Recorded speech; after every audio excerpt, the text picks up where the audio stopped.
In my previous videos, I talked about the potential storylines for the second part of Outlander Season 7 based on leaked set images and videos. This time, it is Caitriona Balfe who teased the death of an important character that will happen in episode 11. From the details of Caitriona's interview, I figured out who she was talking about. Let's look into it. In the interview, Caitriona talked about some challenging moments the viewers would see in part 2. While carefully warning fans about the upcoming episodes, Caitriona still gave clues about what we would witness. She said, "I think it's episode 11. There's a sequence of scenes that were really challenging. I think my low point was trying to figure out how we were going to do it, and it was really tough. It was also a tough time personally because it was not that long after my dad had passed, and it was a very hard thing to sort of get myself into the headspace for, and there was a big struggle about how we were going to do it. There were lots of notes going back and forth." It seems they shot these scenes in question only a little after Caitriona's father's passing. Her father, James, suddenly passed away in Ireland at the beginning of August 2022 while the cast and the crew were filming Season 7. The fact that Caitriona talked about her father's passing during this interview must mean the scenes she is referring to are about the death of a particular character. It must also be a character who is a father.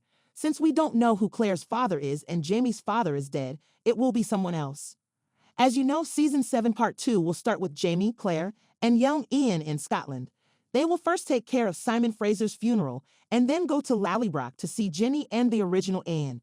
The only father who can die among these characters is Ian, and I can see how this scene would be too difficult to film for everyone involved since young Ian is like a son to Jamie and Claire. Seeing his pain as his father dies would also be too much for our main couple. This could be just like the Murtaugh incident, where Claire couldn't do anything to treat him. I'm sure this would make Jenny angry. By the way, I'm curious how the new Jenny will fall into all of this. As you know, Kristen Atherton will portray Jenny in the second part. Fans will definitely need time to adjust to her portrayal. Anyway, the death of Ian leaves Jenny alone in Lallybroch. Even though Jamie and Claire will be in Scotland for a while, they won't stay there long. In a previous video, I showed you a BTS video of Sam Heughan shooting a scene with David Barry in what's supposed to be Philadelphia, which means they will return to America before Season 7 ends. I wonder if Jenny and her other children will accompany Jamie and Claire to America. Her staying in Lallybroch alone, even though I know she has other children, would break my heart. I also think Jenny should see the result of young Ian and Rachel's relationship. She should be there in case of a wedding, which I believe will happen after the war's over. Do you think the death Caitriona talks about is Ian's death? Could she be referring to another character? Let me know in the comments below. Don't forget to like and share this video. Subscribe to next season for more videos like this. See you soon.